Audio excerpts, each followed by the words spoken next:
Welcome back to our channel, you guys. First of all, I'd like to say thank you so much to every single one of you that entered our giveaway.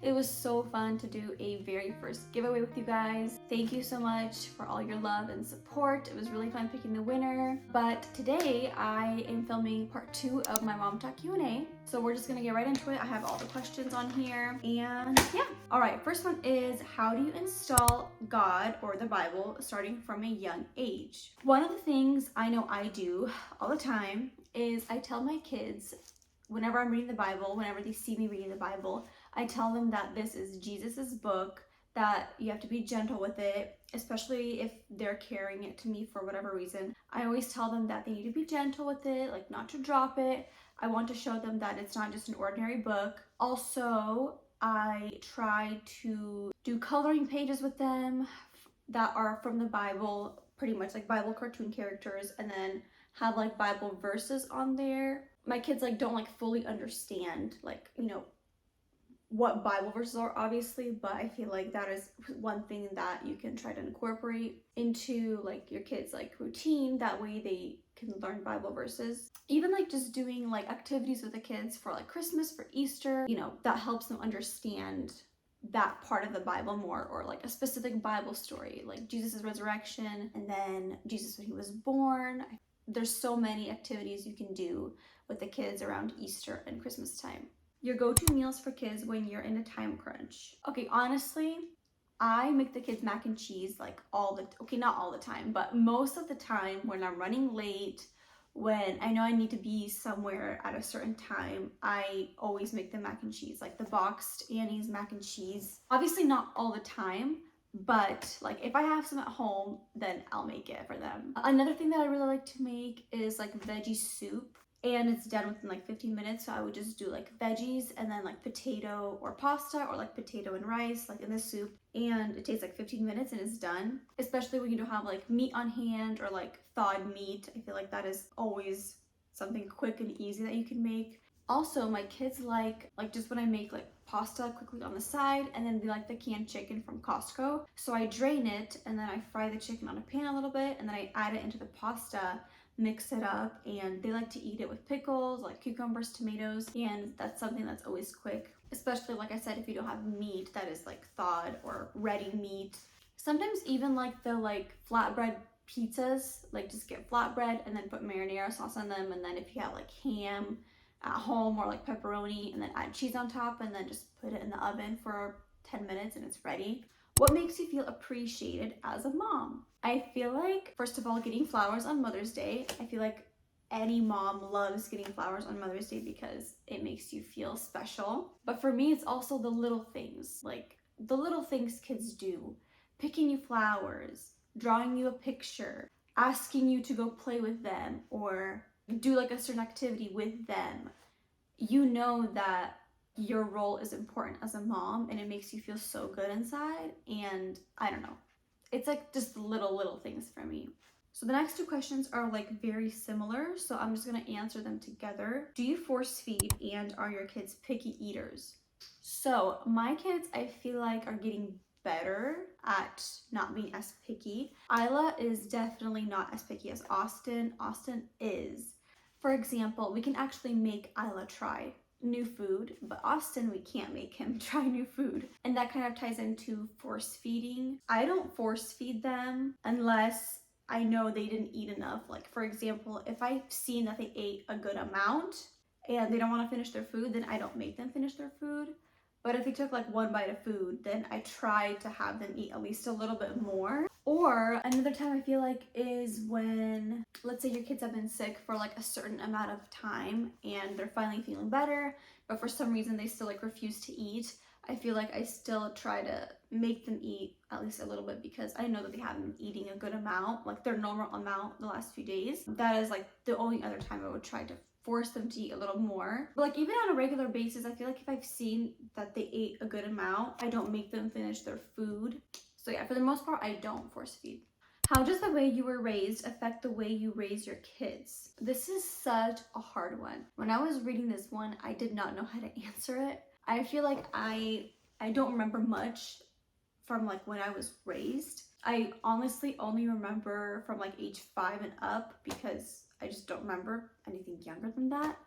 But I would say I feel like it affects me a little bit, at least like not right now, but I know that everything that our parents taught us, I feel like I want to try to implement that into our kids. For example, one of the things that I will never forget that my parents told us, or at least me, is whenever we're going to somebody's house and they're hosting, we always have to ask them if they need help. We always make sure to say thank you for the food, thank you for having us, just show really, really good manners. And that is something I know that I'm going to be teaching my kids because that is the right thing to do, because I feel like some parents are just careless and they don't really care.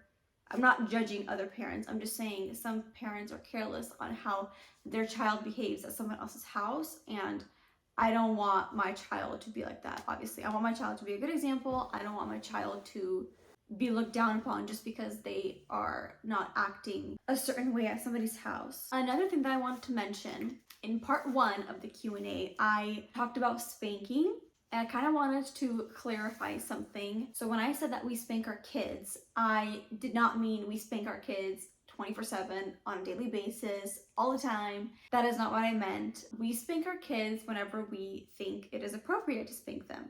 We spank when they are misbehaving, when they are being disobedient, versus we don't spank when they are learning new things and they are just getting frustrated.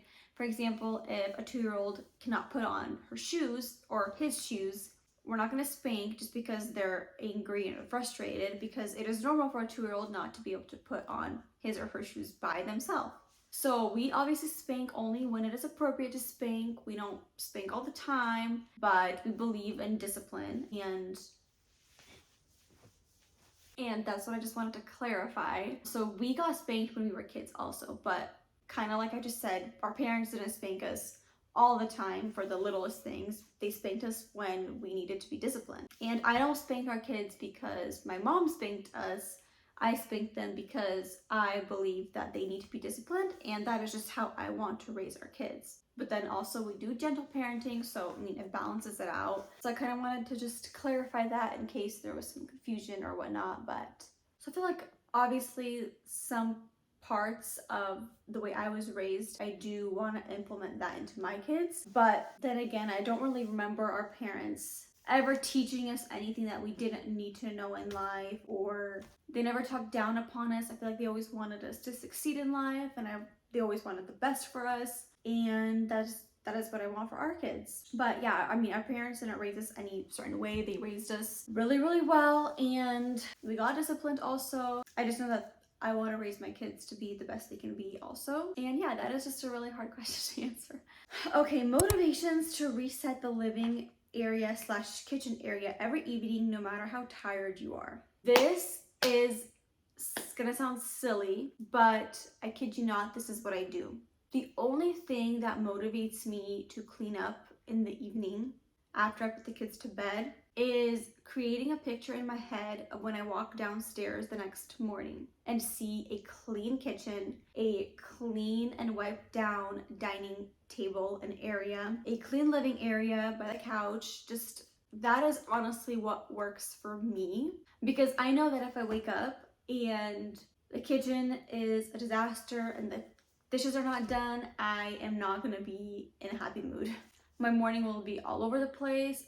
Yeah, I would just not be in a good mood. But when I come downstairs in the morning and the whole downstairs is clean, it makes me feel so good, and I don't regret cleaning the next day, literally, at all. Now, I do have to say that the last few weeks, I have been so not motivated. Like, last week, I literally had some dishes in the sink. There was stuff like all over the floor, like kids brought toys downstairs. The shoes were not put away. Like, it was that type of disaster downstairs, and I've just been not motivated lately, and I have to put that picture back into my head because, like I said, I don't always go to sleep with a clean kitchen or like whatever, but for the most part I try to, and when I do, do that the next morning, I do not regret it. Another thing I do is I also watch like motivational like cleaning videos, either on TikTok or on Instagram or on YouTube, and that always helps me because I see that they're cleaning their house and it makes me want to clean my house. All right, baby number 3. So I feel like Artem and I have kind of been set, and we've kind of been liking having 2 kids. Isla is gonna be 3 in November, and honestly, that is so crazy to me to think that she's gonna be 3 because time flew by so fast. And we've kind of been liking, you know, having 2, but I'm not gonna lie, over the past few months, I feel like we've kind of been going back and forth. Like we've been getting baby fever, and then the baby fever goes away, and then we get baby fever again, and then the baby fever goes away. I feel like it's like in this like weird stage right now where we potentially do want another baby in the future. We just don't know when, but we are thinking about baby number 3 for sure in the future. Summer activity ideas for kids. I'm trying to think of like stuff that like you do indoors that you can just like transfer outdoors. Things like painting. I feel like last week, no, it wasn't last week, it was a few weeks ago, but pretty much I did painting outside with the kids, and I just taped papers to the driveway and we painted outside, and they actually really liked it. It lasted a good like 20 minutes, but they actually liked it. It was like a change of scenery for them, so that was really fun. We also did alphabet soup, which they really liked also. They have like these letters in like a plastic book, and just like plastic ABC letters, and I put them in bowls of water, and they were transferring them into empty containers with ladles, and they also like that really much. I feel like kids like chalk. Chalk is always fun outside. Water balloons are fun for kids, I feel like, especially if your kids love water. If your kids are old enough, doing scavenger hunts outside, I feel like is really, really fun. That's pretty much all I can think of from like the top of my head. The kids' morning and bedtime routine. I feel like in the mornings, we don't really have much of a routine. I feel like bedtime is more of a routine. I think I said this in our most recent video, but we have dinner, and then depending on the weather, lately, I feel like we've been having good weather, except these last few days. But I try to get them outside for like a little walk, and then we come in, we have prayer, and then we brush their teeth. I usually go to Tuck and Isla first. I forgot, I make her bottle. I've kind of been trying to wean her off the bottle because she is 2, and she doesn't always use her bottle. I mean, she uses it like every other day, but I do try just to have her drink milk from a cup because I don't want her to use the bottle anymore. So I either make her, you know, bottle, or make her just some milk in the microwave, and then she has that. And then we brush teeth, and then we go to bed. I tuck Isla in, give her like a back rub, leave her light on in the closet, and just let her fall asleep. And then I go to Austin's room, I do the same thing, open his closet door, leave the light on, and then yeah, rub or scratch his back. They usually pass out really, really quick, so that's really, really nice. And then for mornings, usually the kids are up by 7:30, and then I brush my teeth, and then I try to remember to brush their teeth, and then we go downstairs, and usually they just play in the mornings. They don't really usually do much. I usually try to feed them breakfast between 8:30 and 9:30. And then I feed them, and then I like having breakfast on my own time. So when I know the kids are occupied, or they're playing, or they're doing something, and I know they're occupied, that is when I have breakfast, because I like having breakfast in peace and quiet. And I don't know, that is just something I like to do. Yeah, that's pretty much what we do in the morning, so nothing too crazy. I did forget to mention that when they play in the morning, when they just wake up and play in the morning before breakfast, I do go to the chickens, let them out, feed them, and then depending on if Nala, our dog, is awake or not, usually she's not awake until like later in the day, like 11 o'clock. But if she's awake, then I feed her, and then if she's not awake, then I just let her sleep, and then I feed her later in the day, and then I also feed the cat. So I literally feed the whole farm, and then I come inside and feed the kids, and then I have breakfast. Hardest part of being a mom or a stay-at-home mom. So this is like the same question. And honestly, I feel like the hardest part is just questioning yourself all the time.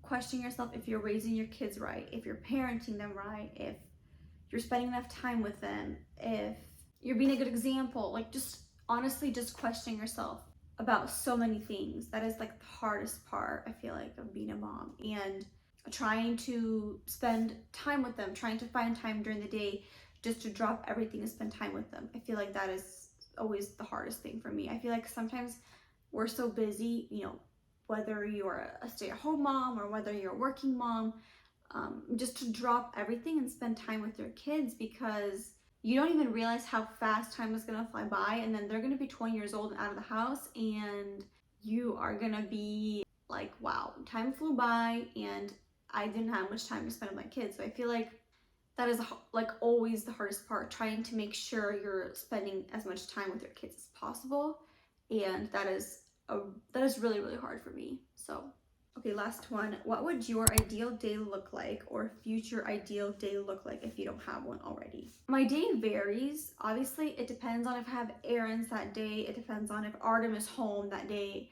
Like, it honestly depends on the day. A typical weekday for me, if I'm home all day, this is without leaving the house. Usually we wake up, have breakfast, feed the kids, and then I eat. And then pretty much almost always, unless it's raining, I try to take the kids outside. Literally today, that's what we did. Kids ate, and then I ate, and then we went outside. The kids love to ride their bikes all the time. They're out riding their bikes, and then as soon as they ride their bikes, I go out, let the dog out, feed the dog. Like I said, the dog likes to eat later in the day, so I feed the dog. Dog plays with them, let the dog back in, and then I go on a walk with the kids. We try to be outside for at least an hour. Like, if it's warm, if it's sunny, we try to be out for longer than an hour, but at least an hour. And then by that time, it's already like lunchtime or almost lunchtime. And right now, Isla kind of just refuses to take naps at home, so she's usually awake like the whole day unless we're driving somewhere or we're out and about doing errands. So lately she just hasn't been sleeping at home. So today she did not take a nap. But we came inside, and then usually I try to make them lunch, and then we have lunch.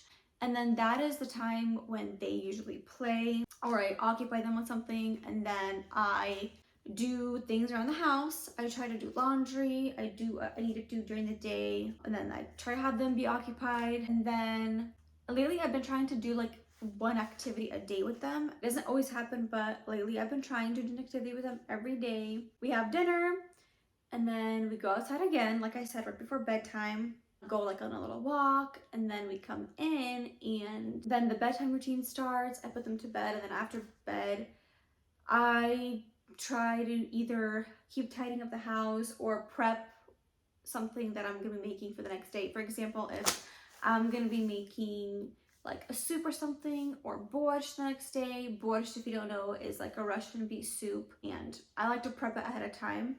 So if I know I'm cooking something the next day and I need to like unfreeze meat or prep something, then I usually try to do that like the night before.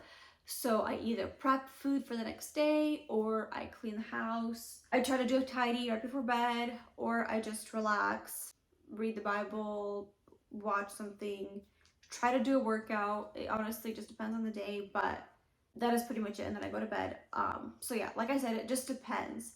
If Artem is home, the day is totally different. If I have errands to run that day, then right after breakfast, we leave and do our errands, or go to, you know, my mom's house or Artem's family's house or whatever. Or right after breakfast, I like to take the kids to the park.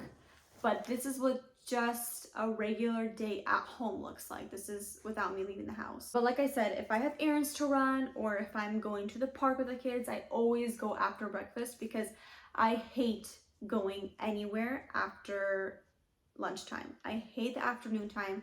I hate driving in the afternoon.